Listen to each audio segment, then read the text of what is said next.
Was a day of deep grief and solemn reflection at the Independence Square here in the capital as the nation bids a final farewell to the 8 victims of the Adansi helicopter crash. They perished in the line of duty when their helicopter went down at Adansi in the Ashanti region on August 6th. Tributes poured in, raw, heartfelt and tears-filled from wives, children, families and the state, each recalling the sacrifice, service and indelible mark they left on Ghana.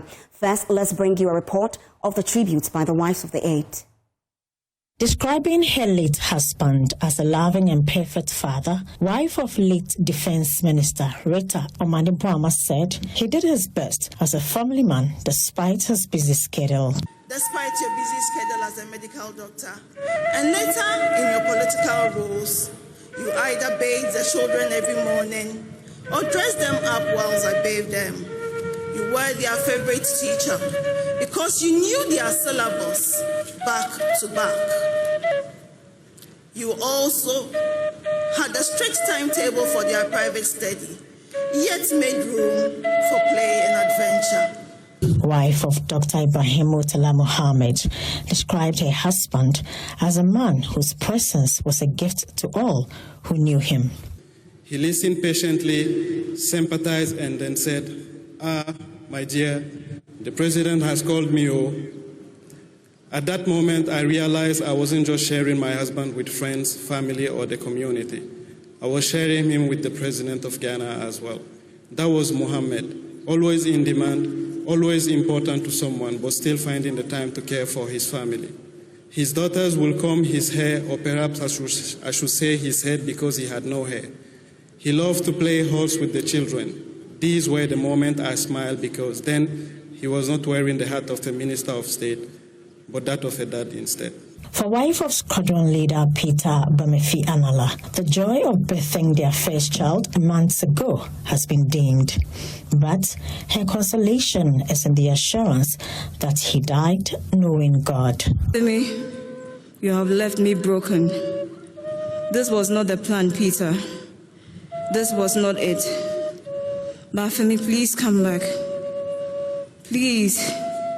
Come and hold me and tell me this was all a very terrible nightmare and that is all over now.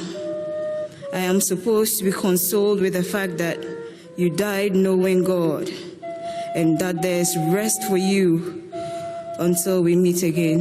Naval Lieutenant Irajwa Komitre tearfully stated how she will miss her distant partner, Flying Officer Manyan Chum Ampafo. You were truly your name to me. You were my best friend. Who will respond just when I say cassette just? Who will make my life comfortable now? Manine, please respond and answer me. This silence is too loud. I keep checking my phone for a message or a picture or a call. I have been checking since Wednesday. What do I do now? Everything feels surreal. And sometimes I expect you to walk in with that beautiful smile of yours. Samuel Abuaji's wife assured her late husband she will do well to cherish every moment they shared together. This year, on my birthday, you wrote, "Happy birthday, my love. You are not only my wife, but also my best friend, the greatest blessing in my life. I thank God every day for you, and I look forward to creating more beautiful memories together. Enjoy your day. I love you deeply." Wife of Sergeant Ernest Adomensa revealed how he loved the helicopter Zinai, adding she's still waiting for his return from the August 6th journey. It's been days, and you have not called at 5 a.m. for us to pray. On the morning of the Wednesday, I called you and I told you that I woke up very sad. I do not know why. Immediately, your first solution to everything, which was prayer, was what you suggested. You prayed and you said you had a flight to Obuasi and you'll be back. I'm still waiting. I do not know for how long I would continue waiting, but I will still wait. When wife of Alhaji Muniru Limuna took the stage, she was full of praise for her husband, who she says was always willing to be a helping hand to many. You gave me love that was constant and deep, and you made our home a place of warm love, mutual respect, and faith. I saw the man behind the public figure. I saw the discipline that guided your actions, the compassion that touched those around you, and the strength that carried not only our family, but the responsibilities of the nation. For wife of Samuel Sapon, the vacuum left will never be filled. The news of your departure continues to cut through my nerves from a vacuum of unimaginable pain in the heart. Oh, Sapon Kumenkuma, do you hear my call? Come back. Tell me this news is not true. The day is so gloomy. The sun is gone. The weather is thick. Darkness is falling, and the place is empty. Hear our voice. Hear our voice. Your wife and your children needs you, my dear husband. And it was even more emotional when the children of the fallen heroes took the mic. First as children of Dr. Edward Omane Boama, then the children of Alhaji Mutala Mohammed. Who we call in the middle of the night when no one else is awake and we have questions. Who will have all the answers to our problems. Who will conduct experiments at home just because you knew would study it that year. Who else would fill the bathtub with our toys and objects just to teach us Archimedes' principle? We have lost greatly. You are irreplaceable, Eduardo. We are pained, but even in our pain, we choose to hold on to your legacy and take consolation in the fact that you are resting in the bosom of the Almighty God. Your impact will be felt for generations to come. Even as we mourn your passing, you keep giving us fresh memories of your moments with us. All the people gathered here signal to me and the family that God will have mercy on your departed soul. If words, admonitions, testimonies, track records, worthy legacies, and priceless impacts were to be the givers of life, we wouldn't be here to read this painful tribute of your departure.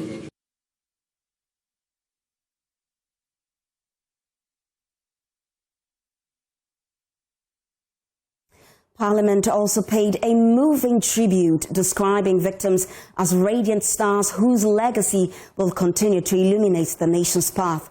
In a heartfelt message delivered on behalf of the House, Speaker Alban Gbagwin described the crash as an irretrievable loss. The following report has more. The Speaker of Parliament has expressed deep sorrow on behalf of the nation for the 8 Ghanaians who died in the helicopter crash on August 6th. The Speaker reflected on the brevity of life, emphasizing the profound loss felt across the country.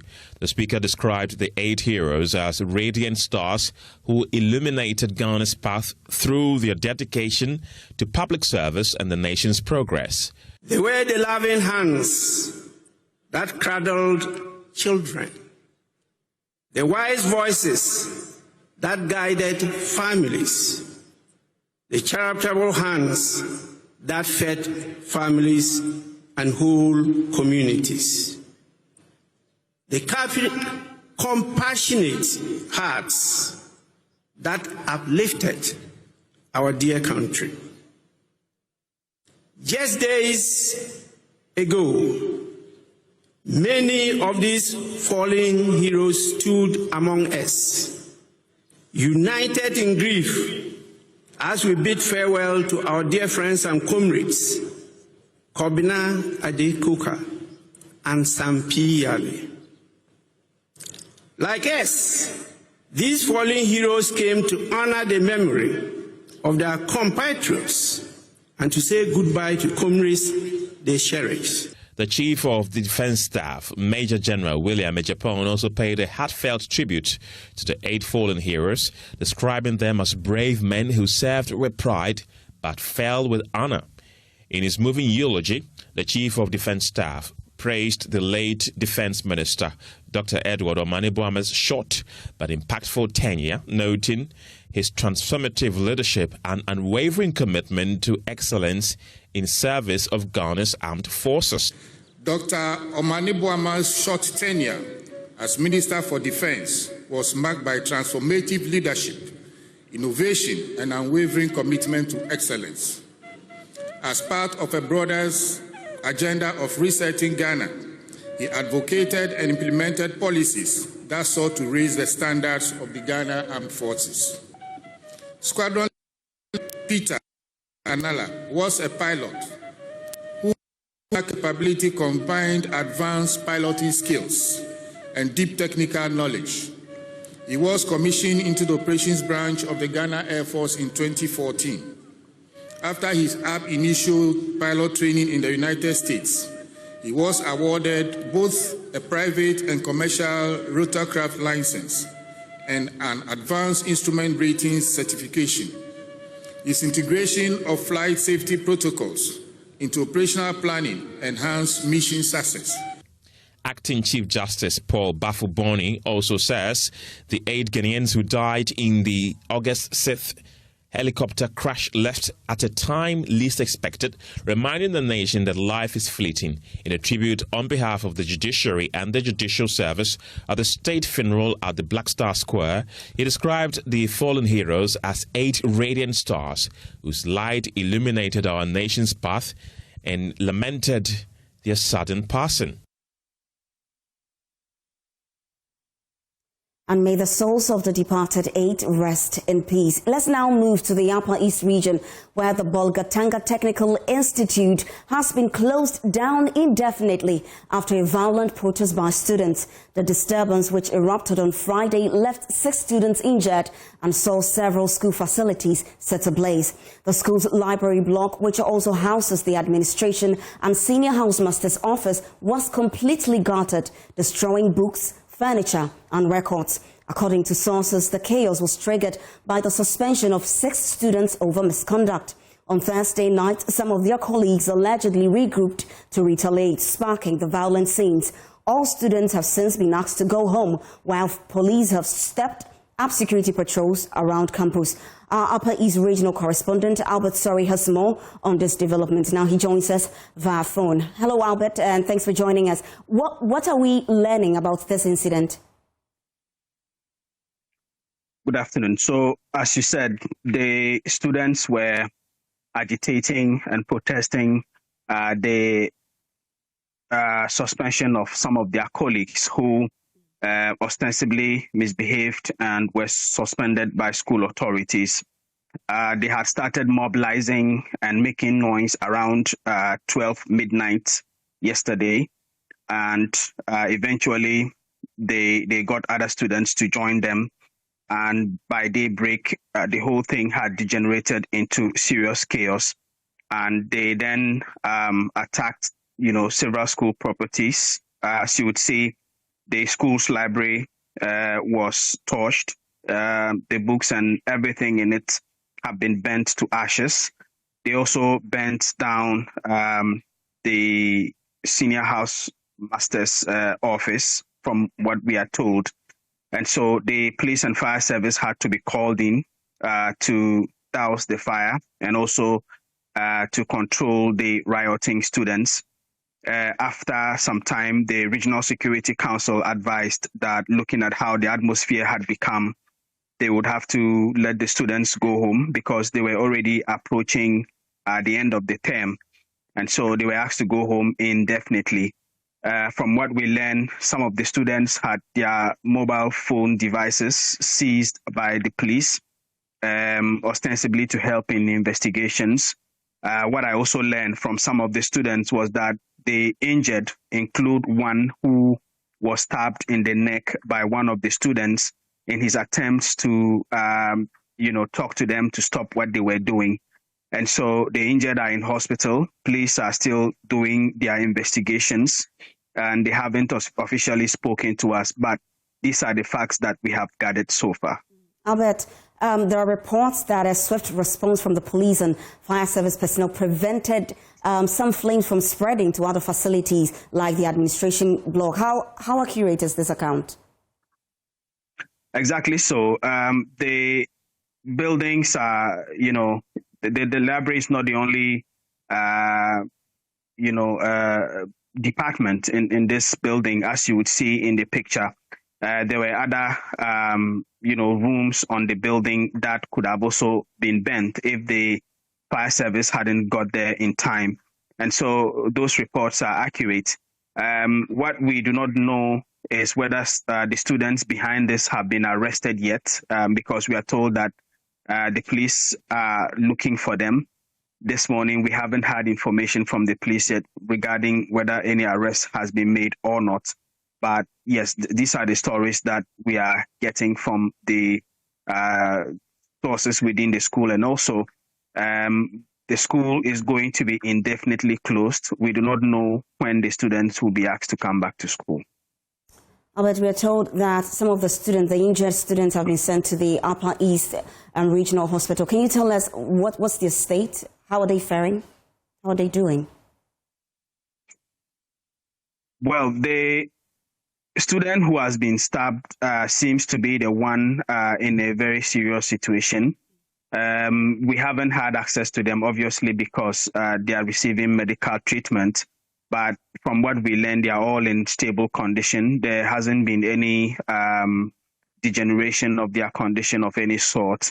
The police are keeping this obviously very tight because some of the people involved are minors. And so they don't want to give too much information away regarding what's happening to them or what is going to happen next, mainly because they are still students in second cycle institutions and some of their rights also have to be protected in all this. And so the investigations are still ongoing as we wait for more information to come through. Thanks for joining us, Albert. And that was my colleague, Albert. Sorry. Now joining us via Zoom is educationist Dr. Peter Pate Anti. Mr. Anti, what, in your view, are the root causes of rising indiscipline in our schools we are seeing today? Good afternoon. I think that you cannot single out one cause. The causes ranges from miscommunication among school authorities and between school authorities and students, indiscipline that is on a higher side. The current advent of students' level of disrespect for authority and in some instances the kind of support that some have had from community and their parents. So there are varied reasons why these issues will continue to happen. But if you zoom into the case of Bolgatanga that we are discussing, I would say that it is more of a serious level of indiscipline among the students' body, because I would never understand the reason why the students will come together to protect the decision of school authorities as to they trying to instill discipline or apply the rules that govern the running of the school, to the extent that they would go on rampage, burn properties and cause havoc to the school that they are supposed to be getting education from. That is the highest level of indiscipline that one would record in an educational institution. I think that there might be a root cause to this, and investigations will definitely bring it up. Ms. Nancy, what then do you think? Do you think the school authorities have lost control? Do you think that disciplinary tools are simple or outmoded or outdated for today's students? Well, I think we need to re-look at how the student-school authority relationship is in this 21st century. I believe that that will not be an excuse, but I believe that more engagement, more collaboration in terms of school leadership, student leadership and the school authorities needs to be established. I think that students, teachers who are hall masters, class teachers, should have a very a certain level of linkage with school student leadership, so that some of these conversations would definitely happen among themselves before they embark on whatever it is that they are going to do. And if you are going to do that, then it means that you're going to pick some of this information from the students. So in totality, what I'm saying is that there needs to be a different form of school administration that needs to be implemented in a senior high school level. Communication, interaction, conflict resolution, these are skills that I think the education authorities need to now train our school authorities, heads, teachers in, so that they'll be able to handle the difficulty of the student front, because it is getting out of hand. There have been instances where students, there have been school routes where it is the students against the community, the school against the community, students are between students. But when it becomes the students and the school, it becomes very, very serious. And I think that we need to tackle it from all fronts and ensure that we have a conducive environment where students can learn and get quality education. Doc, how much blame should go to parents and society at large for the erosion of disrespect and discipline among students? I think we all have to be blamed. You might not want to assign particular percentage to anybody. Parents are the first point of contact of the child. If you bring up your child very well, he will not engage in these things. So in terms of socialization, the parents have a very big role to play. The community itself, how do we accept these violence? You go through the social media, you see how people are behaving, even when there are terrible news about people. You see how people are handling it. So society seems to also be condoning some of these things. In some instances, you've seen the community coming to support students who have been punished by the school authorities. You've seen parents attacking teachers because the teacher took a decision about a particular student. So we are all contributing to this kind of indiscipline that is happening in our schools, and it keeps on escalating. And that's why I think that we need to do proper profiling of these incidents and try to implement different strategies in different schools so that we'll be able to curb this as early as possible. But as it stands now, all of us have a role to play. We have contributed to this, and we need to revise our notes and ensure that we minimize these incidents in our educational institutions. Before we let you go, finally, what practical reforms, whether in policy, teacher training or student engagement, do you believe we can restore discipline and order in our schools?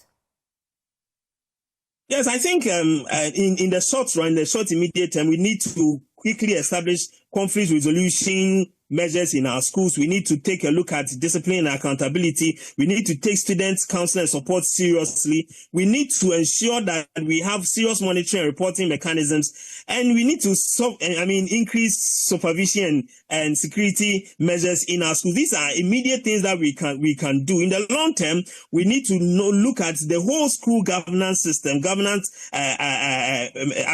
architecture in our schools. We need to ensure that we continue to preach citizenship, peace, harmonious living, and all those things in our school system. There are so many things that we can do, but in the immediate term, we need to learn and we need to train our teachers, our school authorities on crisis management, conflict resolution, and other things, so that we can deal with this as early as possible. Absolutely. Thanks for joining us, Doc. And Dr. Peter Anti is an educationist. Now let's turn our attention to Galamsey, where government says individuals who lost their lives in the Z9 crash were en route to launch the Responsible Cooperative Mining and Skills Development Initiative introduced to address defects in the community mining scheme rolled out by the previous government. Speaking on Newsfile, the media relations officer at the Lands Ministry, Pa Kwesi Shandov, explained that the new initiative seeks to ensure mining is truly community-owned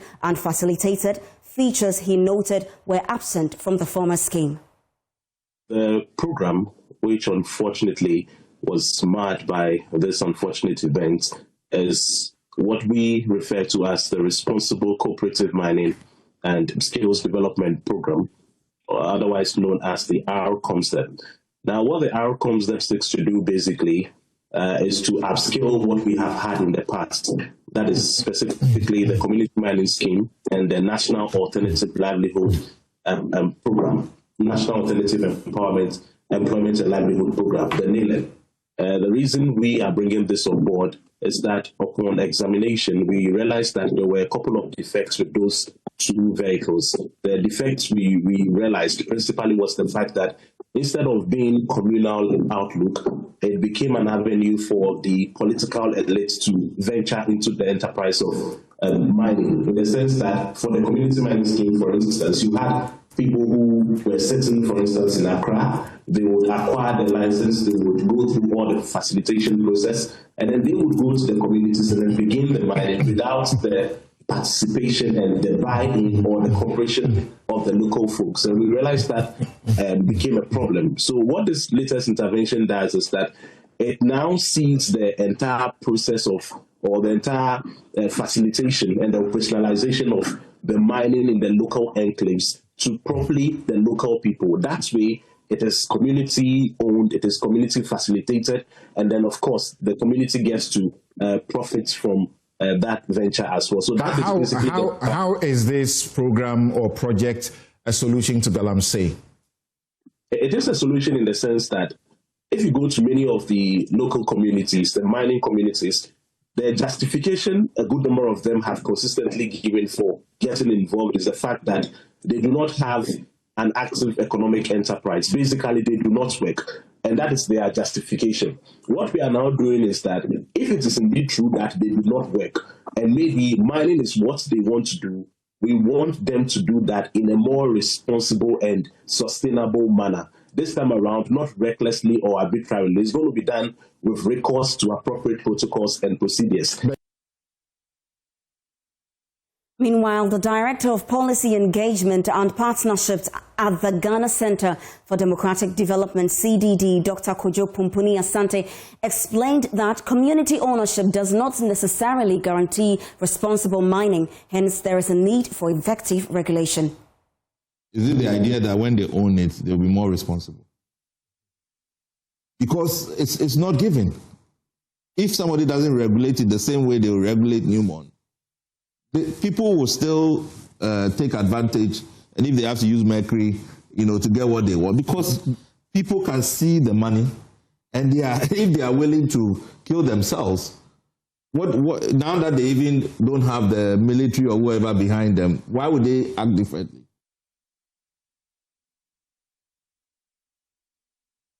Also speaking on the show, an aide to former Vice President Dr. Mouhamm Duba, Miracles Abuaja, urged the NDC government to fulfill its campaign promises and refrain from relisting initiatives already undertaken by the previous administration. What are we doing? Why are we doing this to ourselves? Listen, you are a government.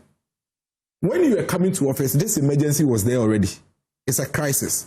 Now, the two political parties going into the elections had to give the country what strategies they would use to deal with it. According to the nation, you gave superior options to dealing with the Galamsey menace. These are the things you said. One, you said that it is the president and his government functionaries who are involved. And so when you come, you will make sure that no party person of yours or no government functionary of yours engages in Galamsey. That is the first. Those orders and directives have been issued by the president. The orders and directives, those orders and directives were issued. Now proceed. They were issued by what did they say that was superior? You said that one, you are going to declare a state of emergency. That's what you said. Number two, you said they are going to ban all forms of small-scale mining for a while. For a while. You said it, for a while. That will give you room to be able to see the situation and sanitize it. Three, you said that you are going to free all the Galamsey boys who are arrested in the pit. You said it. You remember his media engagement. Who are arrested in the Galamsey pit so that you can go said after. The target should be the kingpins. So you go after the kingpins. So if we're going to highlight the main policy, it will be go after the kingpins. Number three, you say that you are going to ensure that you use AI to aid you in the fight of Galamsey. At least these 6 things, I have them written here. Now, let's come to them one by one. There was a campaign for the scrapping of the LI 2462. They repeal. And they agreed. This is a little time. Let's go on this journey. So these are the reasons why we voted for the MPP, NDC, for Galamsey issues. Now, if you come and you don't do these things, and you are listing things that were in existence before you came, and telling us that these are the things that you have done so far, so we should applaud for you. You are a very disruptive interlude, because the country was in a certain direction. You came and told us, push them away, we will come. Then you have come, you are not doing it. Basically listing the same things that you are doing. You are wasting our time. And while West Member of Parliament Superintendent Peter Lanchini Tobu has lamented the poor state of educational infrastructure in the West District, stressing that although education is the foundation of development, many schools in the area lack basic facilities. He described the furniture situation as an eyesore, noting with sadness that children are compelled to lie on the bare floor to write due to the unavailability of desks. Mr. Tobu made these remarks when chiefs, opinion leaders and development advocates from the district paid a courtesy call on the Upper West Regional Minister Charles Langa Punzim to present the challenges confronting the area and appeal for urgent intervention. The delegation of the West District that called on the Upper West Regional Minister Charles Wongo Pozun Esquire included paramount and divisional chiefs, member of parliament, religious and opinion leaders, and development advocates. The West District, according to statistics from the Ghana Statistical Service, is among the 5 poorest districts with a high poverty rate.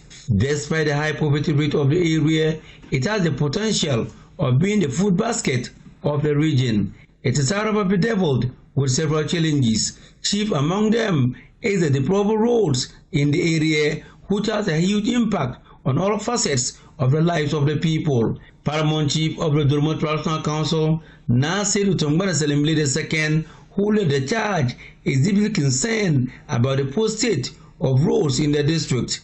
This is what we are putting on your table. Our road from Wa through Dulmo through Wichao to Ga.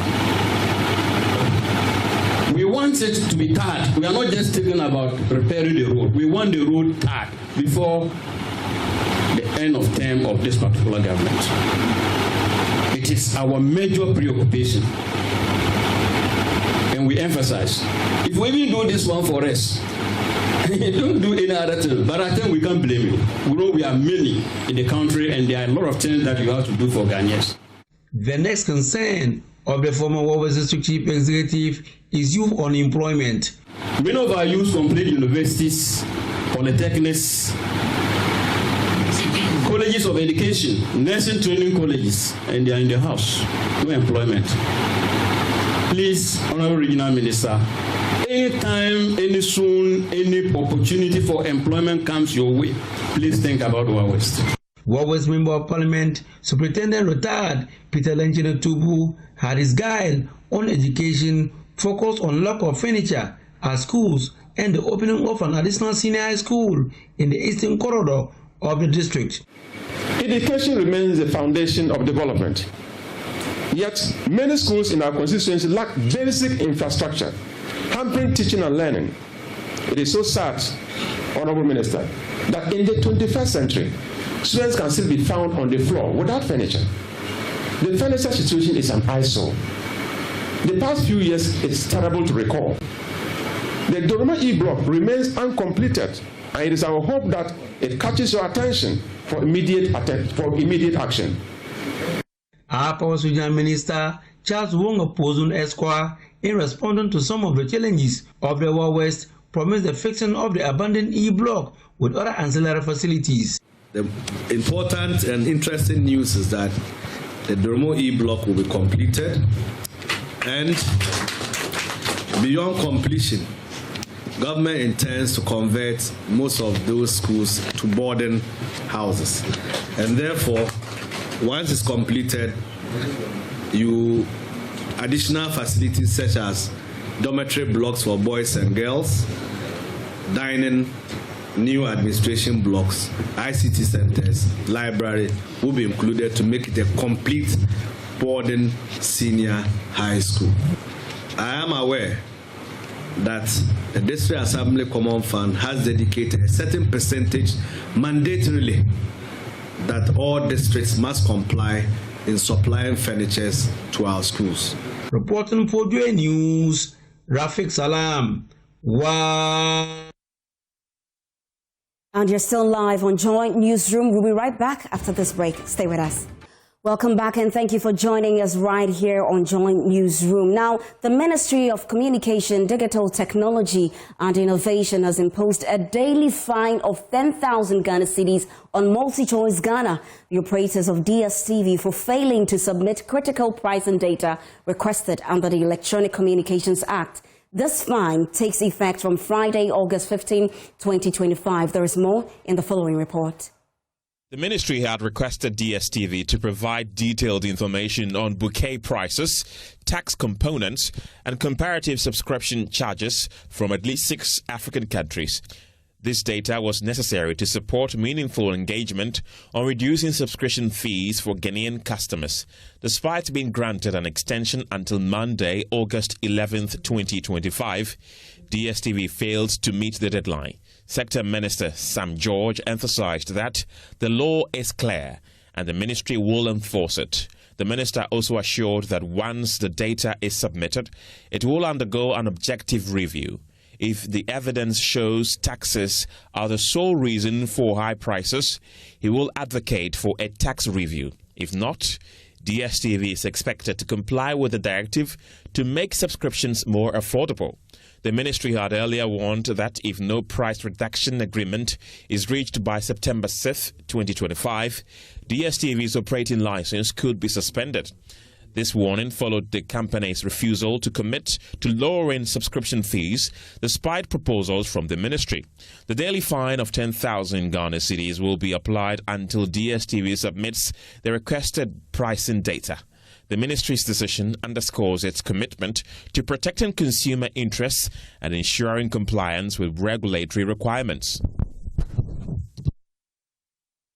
Now let's go to the Ashanti region, where there are mixed reactions in Kumasi as residents share their views on the directive for religious leaders to submit prophecies of national significance for review. While some believe it's a necessary step to prevent panic and ensure accountability, others feel it infringes on religious freedom and undermines spiritual authority. Here's what some Kumasi residents have to say. Should religious leaders be required to submit prophecies of national interest for review? Today we are out getting the public's reaction to the latest directive from the Office of the Presidential Envoy for Afterfaith and Ecumenical Relations. Let's hear what the people have to say.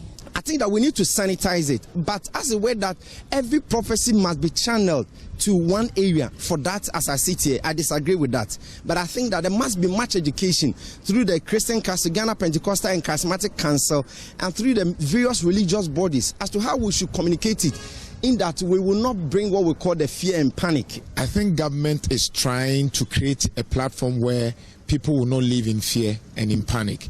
And I like the idea that the president is opening his arms to allow men of God to have a role in governance. I mean, there are right procedures you can go through to reach people with prophecies and all that. But for you to come out and say all these things and then later on seeing that it happened just as you said, I mean, it's not good. You wouldn't want to see people go through bad things because you said it. How can a prophecy be sent to the government? Nah, what do you think? You should keep it to yourself, or you should just call the person in private and tell the person this is what you see. You don't have to just go to the government and tell the person that you are going to die tomorrow. Nah. Debbie. And my name is so almost so. Roman fathers who, Anglican fathers who, Methodist fathers who. This a year so for our son now. The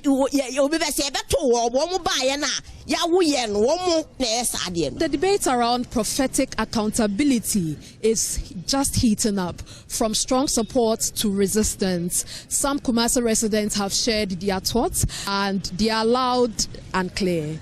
For Joy News, Erabna Akwe, Kumasi. Now, Ghana's ambassador to South Korea, Kojo Choi, has openly stated that his business ventures have over the years provided significant indirect support to multiple political parties.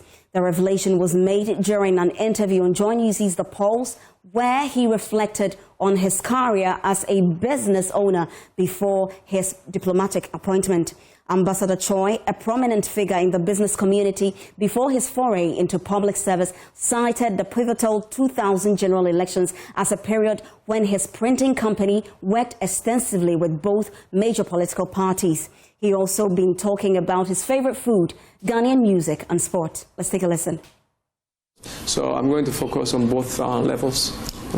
And that obviously is good time coming from those into the art space. Sure. And then from arts, music and arts, they've got relationship. You early on you spoke to me about your relation with even Daddy Lumba. Yes. Tell me about it. No, it's Ghana Music Awards. Ghana Music Awards. I've been was the thing, The time has come. Apart from Daddy Lumba, who else is your favorite? Obrafo. He was good. Lord Kenya. He disappeared, but he's now into the gospel. Yes, into the I know all of them because of Ghana Music Awards. Ghana Music Awards. Yeah. What about the current crop of musicians we have? We have Stoneboy, Shatta Wale, Samini, and the likes. I've shifted I've shifted more to the gospel music. Oh, to the gospel music. Yeah, so I listen a lot to the most popular Ghanaian, gospel music without any preference to, of course, Joe Metal. Joe Metal, great. Of course, I just go to Spotify and try and listen to, all of them. So. If I let me, it will be very bad if I don't mention Ochami Kwame. I'm so sorry, my brother. The rock doctor. He's a pro-Korea person, so he really loves Korea also, and he loves to promote Ghana in Korea. So I am looking forward to do something with him in Korea as well. Great. But from the start of this interview up to now, one thing that has always run through everything you've said at every stage in your life and what you've done, you've always put God first. And I wonder why that is so important. Some say that religion, sometimes business, politics doesn't mix. Sometimes you are forced to do certain things that may be against your religious belief, but yet you've kept this relationship with God going. When you have a father who has shown with his exemplary life. My father has no savings. Okay. My dad has not given me $100 to support my business.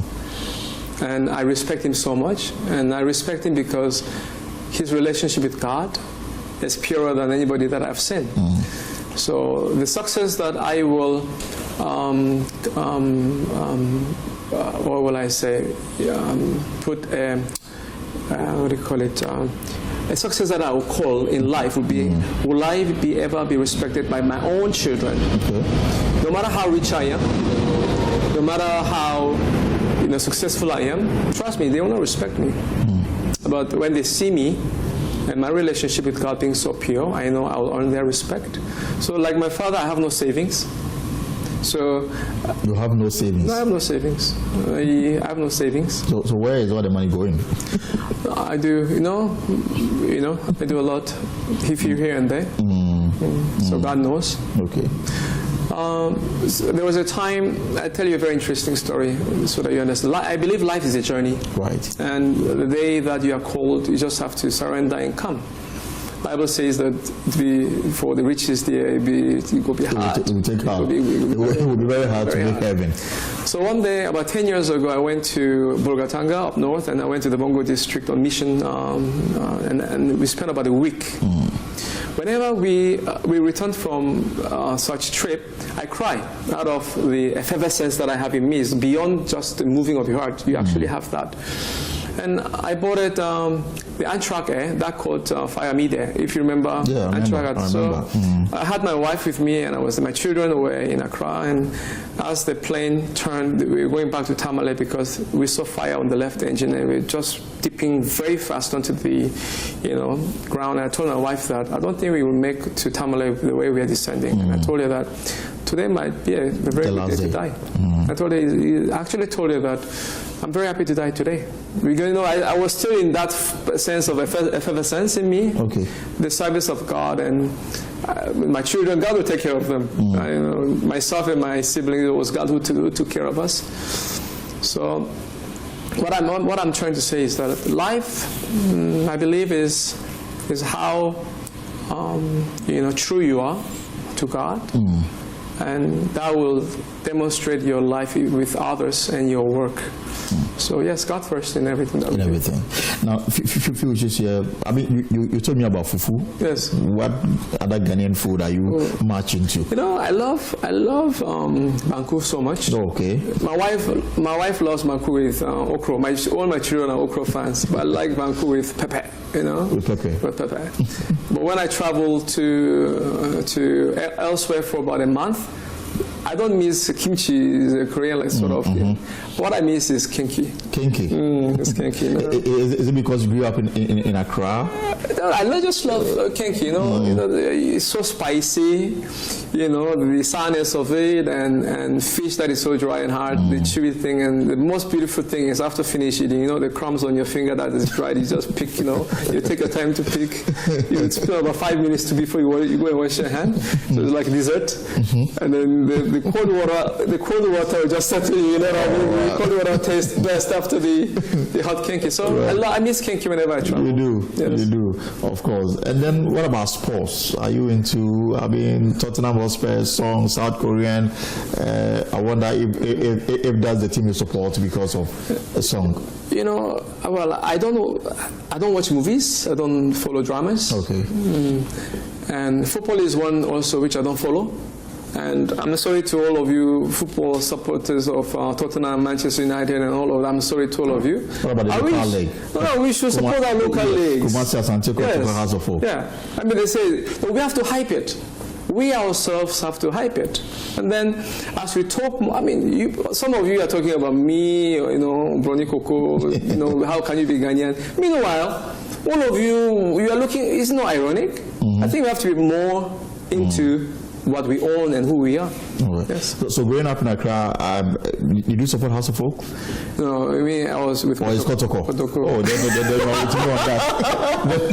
then you are with me on that. But why Kotoko anyway? You know, Ashanti for me. Is it because of the Herbert Mensah factor back then? No, for me it was more of the Ashanti link. You know, if there are a few kingdoms in Africa, you know, we can't do without, you know, the kingdom of Ashanti. Okay. So, of course, that is a team from that, you know, pride.